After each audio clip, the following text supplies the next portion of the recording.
మూడో ఎపిసోడ్. ఆ పక్కవాళ్ళెవరో బోగన్విల్లా తీగ పైకి పాకించారు. ఎర్రని పూలు గుత్తులు గుత్తులుగా వేలాడుతున్నాయి. వాటికేసి చూస్తూ చేతులు జాపాడు బాబు. నీకివి కావాలా? పూలు నీకెందుకురా అంటూ వాడికి పూలు కోసిచ్చింది. ఆ పూలు వాడికి అందగానే సంతోషం ఎక్కువైపోయి 2 చేతులతోనూ చప్పట్లు కొట్టేసి నవ్వేశాడు వాడు. నలిపేశావా పూలు? అల్లరి బాబువే నువ్వు అంటూ ముద్దు పెట్టుకొని ఇంకా పోదామా అంటూ మెట్లకేసి తిరిగింది. గుమ్మంలో నుంచునుంది రేణుక. ఏంటి రేణు, ఎంతసేపు అయింది వచ్చి? అంది పార్వతి. వచ్చి చాలాసేపు అయింది. నీ తన్మయత్వం చూసి ఆరాధిస్తున్నా. పిలవలేదే? అదే చెప్పాగా, దేవిగారు రసాస్వాదనం చేస్తూ ఉంటే ఆటంకపరచడం ఇష్టం లేక. పార్వతి నవ్వింది. కళ్ళు పెద్దవి చేసి చూసింది రేణుక. అదేమిటి అలా చూస్తున్నావు? కాదు పార్వతి, ఎంత అందంగా ఉన్నావు. అసలు ఈ ఊరు వచ్చాక ఎంత హాయిగా ఎప్పుడైనా నువ్వు ఉన్నావా? పార్వతి మొహంలో రంగులు మారాయి. మాట మార్చేయాలి అనే ఉద్దేశంతో. పార్వతి, ఎవరి అబ్బాయి? అంది రేణుక. మా పక్క వాటాలో కొత్తగా చేరారు రేణు, వాళ్ళ బాబు. మన తెలుగు వాళ్ళేనా? తెలుగు వాళ్లే. బాబుని చేతిలోకి తీసుకోబోయింది రేణుక. కానీ వాడు రాలేదు. చూడు పార్వతి, వీడు రావడం లేదు. వెళ్ళు బాబు, వెళ్ళవా అని పార్వతి వాడి మొహంలోకి చూసింది. నవ్వాడు బాబు. వాడికి నువ్వంటేనే ఇష్టం అంది రేణుక. నాకు నువ్వంటే ఇష్టంలాగా. చాలాసేపు కబుర్లు చెప్పుకున్నారు వాళ్ళు. వారి స్నేహం గట్టిపడుతోంది. మధ్యాహ్నం భోజనానికి ఇంటికొచ్చిన రామకృష్ణ ఏదోలా ఉండడం భారతి కనిపెట్టింది. ఏదో 4 మెతుకులు కతికి లేచాడు రామకృష్ణ. అన్నం పళ్ళెం దగ్గర నుంచి పనంతా ముగుచుకొని గదిలోకి వెళ్ళి ఒక్క పలుకులు అతని చేతికి అందించి, ఏమిటి అలా ఉన్నారు అంది భారతి. దిగులుగా చూశాడు రామకృష్ణ ఆమె వైపు. చెప్పండి, అలా దిగులు పడితే లాభం లేదు. చేతులు కాలేక ఆకులు పట్టుకోవడం అవుతుంది భారతి అన్నాడు. ఏమిటైంది? పైన ఫ్యాన్ గిరగిరా తిరుగుతున్న రామకృష్ణకి ఒళ్ళంతా చెమటతో తడిసిపోతోంది. మొహంలోని బాధ ఎంత ఎక్కువగా ఉంది అంటే భారతికి చాలా భయం వేసింది. అత్తగారిని మామగారిని పిలవమంటారా? వద్దొద్దు. ఏ బాధలు లేకుండా నిశ్చింతగా ఉన్న వాళ్ళ మనసులు పాడు చేయొద్దు. మరి చెప్పండి, ఏమిటి మీ బాధ? పార్వతిని చేతులారా ఒక తాగుబోతుకి, కఠినాత్ముడికి, దుర్మార్గుడికి ఇచ్చేసా భారతి. మెల్లిగా స్థిమితపడింది భారతి. అబ్బా, ఇంతేనా? ఏమిటో అని హడలు కొట్టేశారు. అంటే నీకేమాత్రం బాధ లేదు? ఎందుకు లేదు, కానీ ఎప్పటి సంగతో ఇప్పుడు గుర్తు తెచ్చుకొని బాధపడవలసిన అవసరం ఏమిటి? నా స్నేహితుడు బొంబాయి వెళ్ళొచ్చాడు. అతను ఈరోజు చెప్పాడు నాతో రాజా గురించి. అక్కడ హోటల్లో రాజా ఎందరో అమ్మాయిలతో తిరుగుతూ కనిపించాడట. ఇతనికి అనుమానం వచ్చి రాజా గురించి కాస్త బోగట్ట సేకరించాడు. తాగుడు, పేకాట. అబ్బా, పార్వతి అసలు ఎలా భరిస్తోందో. బాధగా కణతలు నొక్కుకున్నాడు రామకృష్ణ. తాగడం, అమ్మాయిలతో తిరగడం కొంతమందికి అదొక ఫ్యాషన్. అందులో పట్నంలో ఉన్నాడు. అవకాశాలు ఎక్కువే ఉంటాయి. దాంట్లో తప్పే ఉంది. ఇష్టపడితే ఆడవాళ్ళు కూడా తిరగొచ్చు అడ్డమైన వాళ్లతో. భారతి, ఎందుకు ఇలా కఠినంగా మాట్లాడుతున్నావు? పార్వతి మనస్తత్వం అలాంటిది కాదు అని ఇప్పుడు తెలుసుకుంటే ఏం లాభం? ముందే తెలుసు, కానీ అతను అలాంటి వాడని ముందు తెలియదు. ఎలా తెలుస్తుంది? గట్టిగా 3 సార్లైనా అతని మొహం చూసారా మీరు? తొందరపడి పెళ్ళిళ్ళు చేసేస్తే ఇలాంటి రిస్క్ తీసుకోవాల్సిందే. ఆడపిల్లలు కూడా కాస్త ముందు వెనక ఆలోచించుకొని పెళ్ళిళ్ళు చేసుకోవాలి అంది భారతి బాధ నిండిన గొంతుతో. అందే కానీ నిజానికి వయోముఖ విషకుంభాలు అంత త్వరగా పైకి తేలరు అని భారతికి మాత్రం తెలియదు. ఏదో బాధలో అనేసింది.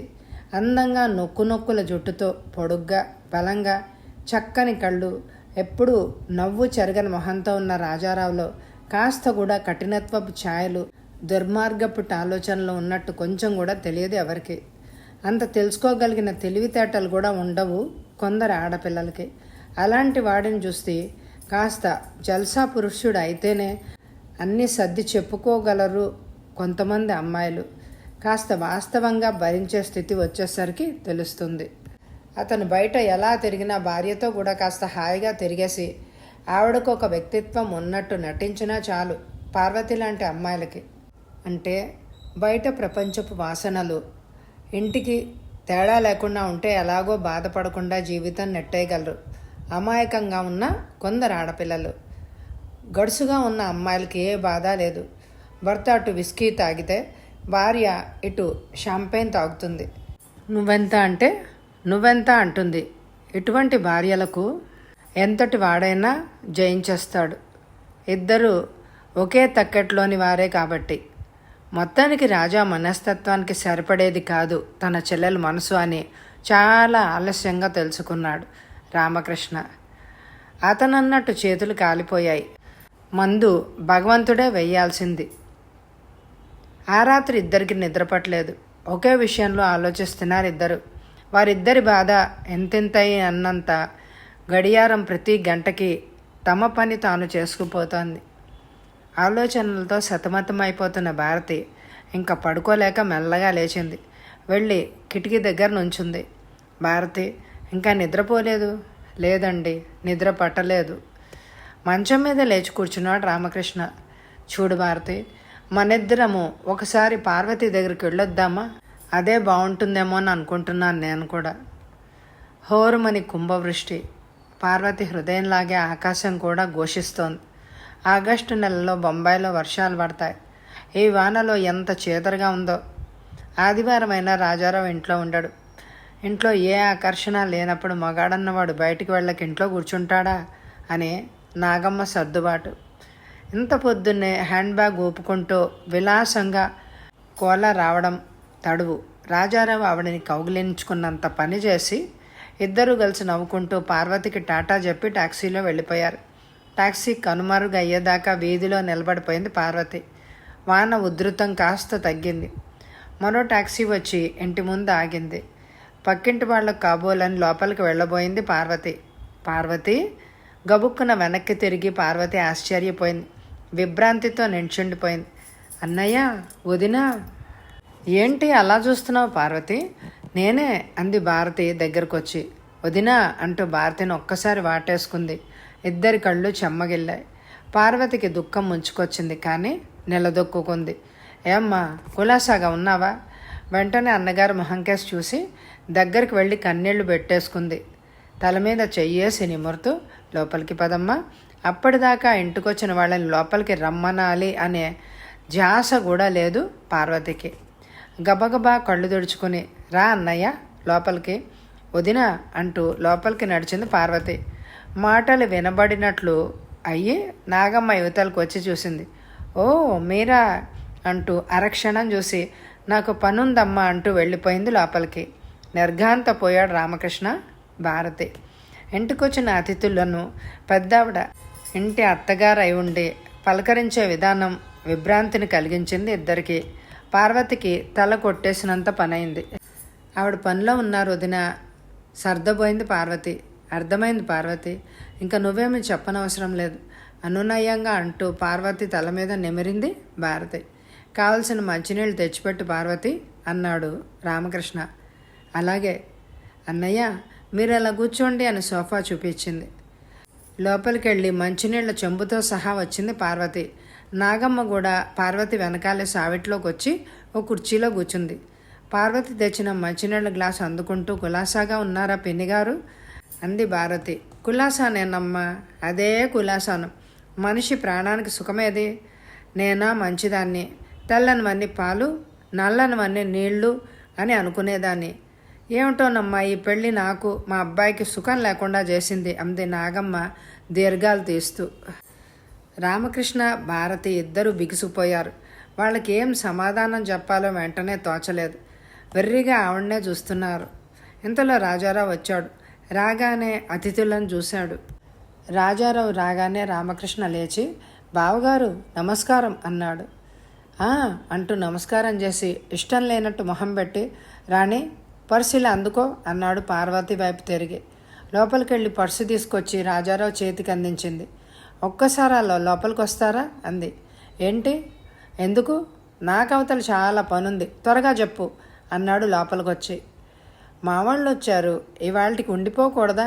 ఆదివారమే కదా అంది పార్వతి. తామిద్దరు ఎంతో అన్యోన్యంగా స్నేహంగా ఆనందంగా ఉన్నట్లు అన్నకి వదినకి కనిపించాలి అనే తాపత్రయపడుతోంది పార్వతి. అదేమీ పట్టించుకునే స్థితిలో లేడు రాజారావు. అతన్ని ధోరణే వేరు. వీల్లేదు, వస్తా మరి టాటా అన్నాడు రాజారావు వెళ్ళిపోతూ.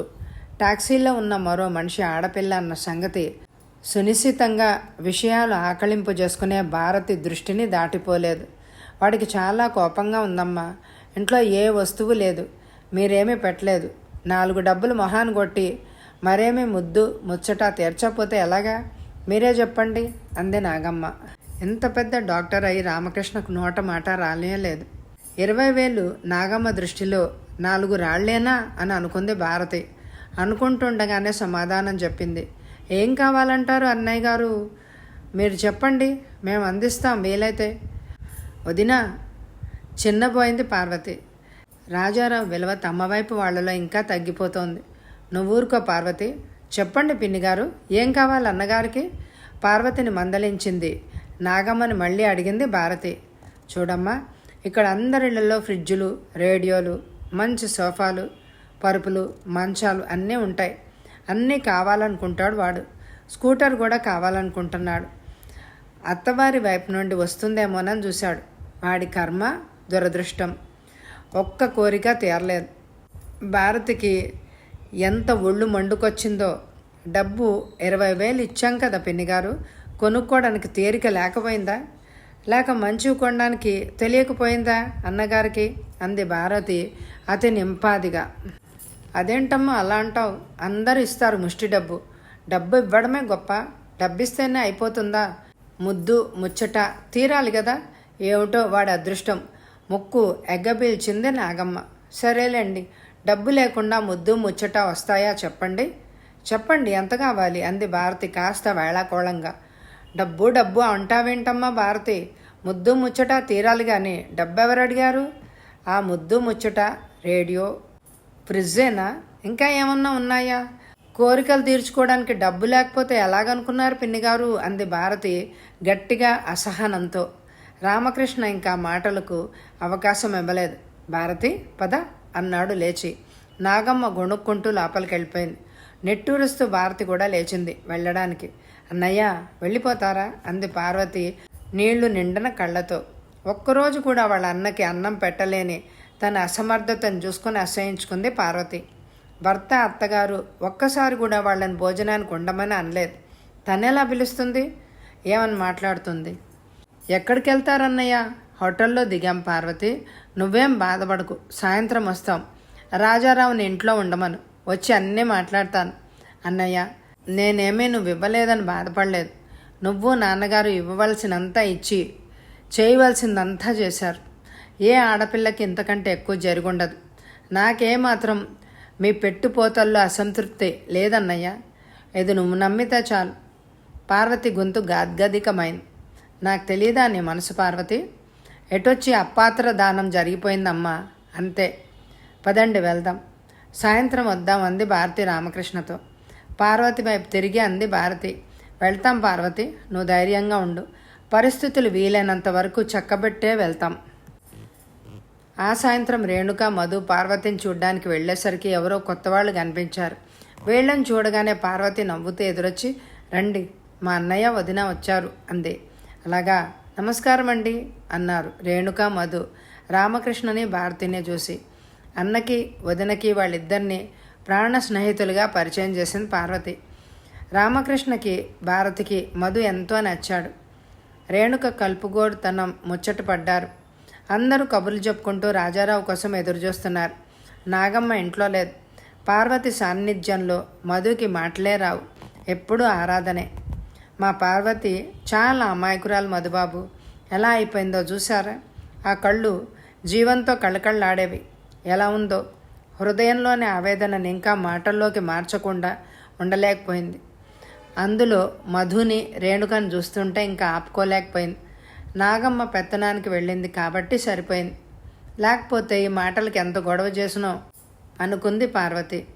అత్తగారింట్లో ఉన్న ఆడపిల్లలు చిక్కినట్టే కనిపిస్తున్నావు, దిగులుగా కనిపిస్తున్నావు, సుఖంగా లేవు. నిజం పార్వతి, నీకేం తెలుసు నా బాధ? నువ్వెందుకు ఇలా అయిపోయావు? మనిషి సన్నబడ్డమే కాదు, నీ మునుపటి ఉత్సాహమేది? ఒకటి మాత్రం నేర్చుకున్నావు, నటన. జీవితంలో నటన అవసరం కాదు వదినా అంటూ నవ్వింది పార్వతి. వెంటనే గంభీరంగా మారిపోయింది. అయినా పెళ్ళాక చిన్నప్పట్లాగానే ఉంటారా? చిలిపితనంగా, సరదాగా ఎప్పుడుంటే ఎవరు సహిస్తారు? బాగుండదు వదినా. ఏ ఉత్సాహంగా లేడి పిల్లలాగా చలాకీగా ఉంటే తప్ప, భరింపరాని వేదన ఉంటే తప్ప నీలా ఉండరు. అయినా ఏంటి ఈ చేతగానితనం పార్వతి? నాకేం కష్టం లేదు వదినా. కళ్ళు నీళ్లతో నిండితే వెంటనే తలదించేసుకుంది పార్వతి. భారతి కళ్ళలో నీళ్లు సుడులు తిరిగాయి. ఆత్మవంచన అన్నిటికన్నా హేయం పార్వతి గారు. జీవితంలో కష్టాలుంటాయి, కాదనరెవరు. కష్టాల నుంచి మనం తప్పుకుందామన్నా అవి మన నెత్తి మీదకి వచ్చి కూర్చుంటాయి. అది అందరూ ఒప్పుకుంటారు. కానీ ఆ కష్టాల నుండి తప్పుకోవడం ఎలాగాని ఆలోచించాలి తెలివిగా. అంతే, మీ వదిన గారు చెప్పేది కూడా అంతే.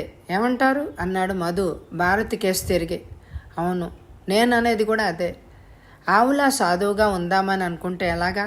ప్రపంచం నిండా తోడేళ్లే. నేనన్నది అర్థం చేసుకో పార్వతి. చేతగా అంతనం మంచిది కాదమ్మా. తెలియక నిన్ను ముళ్ళ కంపల్లో పారేశాను. ఇది నా తెలివి తక్కువ. రామకృష్ణ బాధగా అన్నాడు. నో నో, మీరెలా బాధపడకూడదు. మీకు ముందు తెలియదు కదా. మనిషి ధైర్యంగా పరిస్థితులను ఎదుర్కోవాలి. కావాల్సింది గుండె ధైర్యం అన్నాడు. మధు పార్వతికేసి తిరిగి ఆ చూపు పార్వతి గుండెల్లో దూసుకుపోయింది. 1000 ఏనుగుల బలం వచ్చింది ఆమెకి. మరుక్షణం రాజా, నాగమ్మ గుర్తు వచ్చారు. అంతే, పాతాళాన్ని కుంగిపోయింది. బానిసత్వంలోకి దిగజారిపోతున్నావు పార్వతి.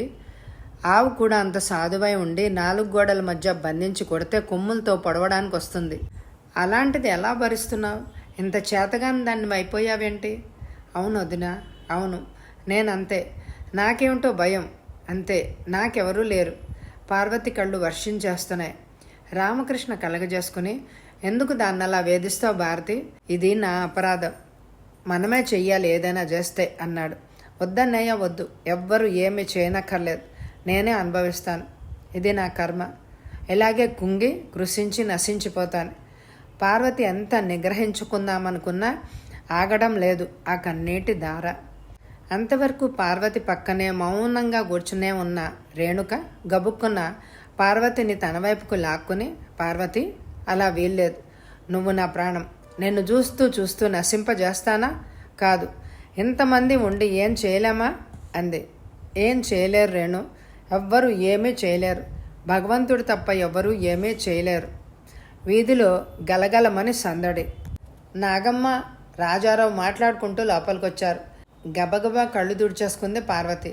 హలో మధు, ఏంటి ఎప్పుడొచ్చారు అన్నాడు రాజా మధు పక్కనే కూర్చుంటూ, నవ్వుతూ రేణుకను కూడా పలకరించి. మీ బావగారు వచ్చారని చెప్పలేదే రాజారావు గారు పొద్దున్న కలిసినప్పుడు? మధు అడిగాడు. మరిచానండి అంటూ మధుకి సమాధానం చెప్పి ఇంక బాగుండదనుకుని రామకృష్ణతో మాట కలిపాడు రాజా. ఏమండి బావగారు, ప్రాక్టీస్ ఎలా సాగుతోంది? బాగానే ఉంది. అది రామకృష్ణ సమాధానం. పిచ్చాపాటి కబుర్లతో కాలక్షేపం అతి మెల్లగా జరుగుతోంది. మధు మాట్లాడుతూనే ఆలోచిస్తున్నాడు. పార్వతి అన్నగారిని, వదిన గారిని భోజనానికి పిలుద్దామని నిశ్చయించుకున్నాడు అతను. రాజారావు గారు, మీ బావగారు వాళ్ళు వచ్చారు కాబట్టి ఈరోజు నేను విందు ఏర్పాట్లు చేద్దాము అని అనుకుంటున్నాను. అందరం కలిసి కులాసాగా భోంచేద్దాం అన్నాడు అందరి వైపు చూసి. ఓ అలాగే, నేను రెడీ. అమ్మా, మన మధుబాబు డిన్నర్కి పిలిచారు, నువ్వు కూడా రెడీ అవ్వు అంటూ లోపలికి కేకేశాడు రాజా. రామకృష్ణ ఆశ్చర్యపోయాడు. ఇంటికి అతిథులు వస్తే తాను ఆతిథ్యం ఇవ్వాల్సింది పోయి మధు పిలవగానే అందరూ తయారవుతున్నారు. ఏం బాగుంటుంది? అదే విషయం భారతి ఆలోచిస్తోంది. కానీ రేణుక మధుని కష్టపెట్టడం వాళ్ళకిష్టం లేకపోయింది. పార్వతికి మనసు కాస్త స్థిమితపడింది. ఆ రాత్రి మధుసూదన్ ఇంట్లోనే ఉండిపోయారు. మద్రాసులో 10 రోజులు ఉండి రావచ్చు రమ్మని రామకృష్ణ భారతి ఎంత బ్రతిమలాడినా రాను అంది పార్వతి. వెళ్ళేటప్పుడు పార్వతికి 500 చేతికిచ్చి మరొక 100 రూపాయలకి టానిక్లు, మందులు కొనిచ్చాడు రామకృష్ణ. రాజారావుకి 1000 రూపాయలు ఇచ్చాడు. మొహమాట పడినట్టు ముందు నటించి తర్వాత తీసేసుకున్నాడు. ప్రస్తుతానికి రేడియో కొనుక్కోండి, ఇంటికెళ్ళాక మరొక 2000 పంపుతాను. ఫ్రిడ్జ్ కొనుక్కోండి బావగారు, స్కూటర్ సంగతి మరోసారి ఆలోచిద్దాం అన్నాడు రామకృష్ణ రాజాతో. చేతిలో ఉన్న 1000 రూపాయలు చూసేటప్పటికి రాజాకి ఒళ్ళు మర్చిపోయాడు. ఇంకా 2000 వస్తాయి. వెర్రి ఆనందం వేసేసింది రాజాకి. ఈ ఆనందంలో స్కూటర్ పెద్ద ఉపయోగం లేదులేండి నాకు. మీరు 2000 పంపండి చాలు, ఫ్రిడ్జ్ కొంటాను. స్కూటర్ నాకొద్దు, దానికోసం డబ్బు పంపకండి. ఇప్పటికే మీకెంతో ఖర్చు అన్నాడు అతి వినయం ఉట్టిపడుతూ. ఆ కాస్తకే రామకృష్ణ పొంగిపోయాడు. ఎంత మర్యాద అనుకుంటూ. నాగమ్మ తల బాదుకుంది. వీడింత చవట సన్నాసేమా అని. డబ్బిస్తానంటే వద్దంటాడేమిటి అని అనుకుంది. పార్వతి అత్తగారికి ఖరీదైన పట్టుచీరలు కొంది భారతి. కొడుకిచ్చిన డబ్బు, తనకిచ్చిన చీరలు చూడగానే నాగమ్మకి ఎక్కడలేని సంతోషం పుట్టుకొచ్చింది. ఇంటికొచ్చిన వాళ్ళకి మర్యాదలు చేయడం పోయి వాళ్ల చేతనే మర్యాదలు చేయించుకున్నారు. పిచ్చిగా నవ్వుకుంది పార్వతి. పార్వతి బాగోగులు చూసుకుంటూ ఉండమని రేణుకతోనూ మధుతోనూ మరీ మరీ చెప్పి వెళ్లారు రామకృష్ణ దంపతులు. పార్వతికి బాగా ధైర్యం చెప్పి విడవకుండా మందులు పుచ్చుకోమని చెప్పి కళ్ళ నీళ్లతో రైలెక్కింది పార్వతి. బరువెక్కిన హృదయంతో చెల్లెలకి వీడ్కోలు చెప్పాడు రామకృష్ణ. వాళ్ళు వెళ్ళగానే పార్వతి దగ్గరున్న డబ్బులో 400 తీసుకున్నాడు రాజా. డబ్బు చేతికి వచ్చిన ఆనందంలో తల్లిని భార్యని సినిమాకి తీసుకెళ్లాడు. ఇద్దరిని రాత్రి 10ంటికి ఇంటి వద్ద వదిలి వెళ్ళిపోయాడు. Night club కళకళ ఆడిపోతోంది. రాజారావుకి సంతోషం పట్టతరం కాకుండా ఉంది. ఈరోజు తనకి జోబు నిండా 1000 రూపాయలున్నాయి. పైన 400 ఉన్నాయి. ఇంకా లోటేమిటి? ప్యాకాట్లో ఆ రోజు 4000 సంపాదించాలి అని అనుకున్నాడే కానీ ఆ 1000 రూపాయలు 4 ఆటల్లోనే పోగొట్టుకున్నాడు. డోంట్ వరీ మ్యాన్, కమాన్ అంటూ కోలా రాజాను క్లబ్లో పై గదిలోకి తీసుకెళ్ళింది. కోలా ఎంతో తీయగా అందంగా అనిపించింది ఆ రాత్రి రాజాకి. రోజు చూస్తున్న సొగసైన కోలా ఇంకా మధురంగా జిగజిగా మెరుస్తూ కనిపించింది. కోలా, నువ్వెంత మంచిదానివి, ఎప్పుడు నవ్వుతూ ఉంటావు. ఓడిపోయాను కదా, నీకు ప్రేమగా ఉందా నా మీద? పిచ్చిగానే అడిగాడు రాజా. గట్టిగా నవ్వింది కోలా. ఆ నవ్వుతో శరీరం అంతా కదిలింది. ఒంపు సొంపులతో ఊపింది. రాజా కళ్ళు మెరిశాయి. గట్టిగా మీదకి లాక్కున్నాడు. చెప్పుకోలా, సమాధానం చెప్పు. ఈరోజు ఓడితే ఏం రాజా, రేపు గెలవ్వా? మొన్న గెలవలేదు 1000 రూపాయలు. ఈవేళ ఓడితేనేం, గెలిచిన 1000 కోలా తీసేసుకుంది. ఉండు రాజా, వస్తాను. ఇప్పుడే పక్క మీద నుంచి లేచి బీర్వా దగ్గరికి వెళ్ళి సీసాలు తీసుకొచ్చింది. Sweet girl.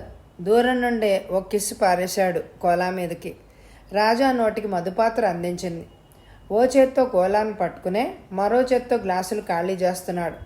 కోలా, నా కోలా, మత్తెక్కిపోతోంది. రాజా పిలిచింది మత్తుగా కోలా. ఏం గోలా? రాజా నోరు మొద్దుగా అయిపోయింది అప్పుడే. చేతిలో కాస్త కూడా మనీ లేదు రాజా అంది అతని మీద ఇంకా వాలిపోతూ.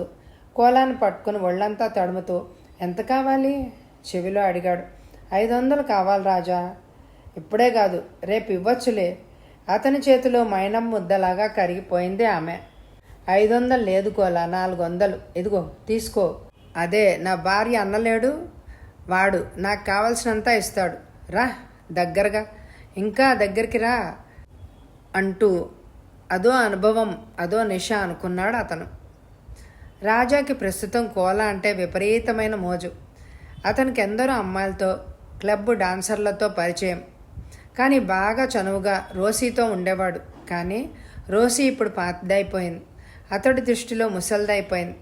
కోలా కొత్త పెట్ట, వయసులో ఉంది, చిన్నది. అసలు పేరు కోకిల. పేరు అదోలా ఉందని క్లబ్ మేనేజరు జాకబ్ కోలాని చేసేశాడు కోకిలని. వీధిలో బేవార్సుగా తిరుగుతున్న కోకిలను తెచ్చి క్లబ్లోకి నెట్టాడు. కోలా అంటే అందరికీ ఇష్టమే. రాజాకి మరీ ఇష్టం. అంతా కోలామయం. తెల్లవారుజామున 4 గంటలకి గంట మోగింది. కోలాకి మెలకు వచ్చింది. ఆ క్లబ్లో చాలా అప్రమత్తతో మెలగాలి. లేని రోజు మేనేజర్ ఉద్యోగంలోంచి నిర్దాక్షిణ్యంగా తీసేస్తాడు. 4 అయ్యేటప్పటికి 3 సార్లు 5 నిమిషాలకు ఒకసారి అలారం మోగుతుంది. అది వినపడగానే అమ్మాయిలందరూ గదుల్లోంచి అందరినీ పంపించాలి. కోలా రాజాని లేపింది. పోవాలి రాజా, మత్తుగా ఆవలించింది కోలా. మూలికి లేచాడు రాజా. గబగబా దుస్తులు వేసుకొని గదిలోంచి యువతల పడ్డాడు. ఆ రాత్రి రాజా 1000 రూపాయల 400 పోగొట్టుకున్నాడు. కొంచెం పెద్ద మొత్తమే అనుకున్నాడు. రామకృష్ణన్ తలుచుకొని నవ్వుకున్నాడు. పూర్ ఫెలో అని అనుకుని. ఎంత నిజం. కథ వచ్చే ఎపిసోడ్లో కొనసాగుతుంది. మరి ఈ ఎపిసోడ్కి ఎక్కువ లైకులు ఇవ్వండి. అలాగే ఎండ్ స్క్రీన్లో ఉన్న ఇదివరకు చదివిన పూర్తి నవలలు, కథలు, సస్పెన్స్ కథలు తప్పకుండా వినండి. Thank you very much my dear friends.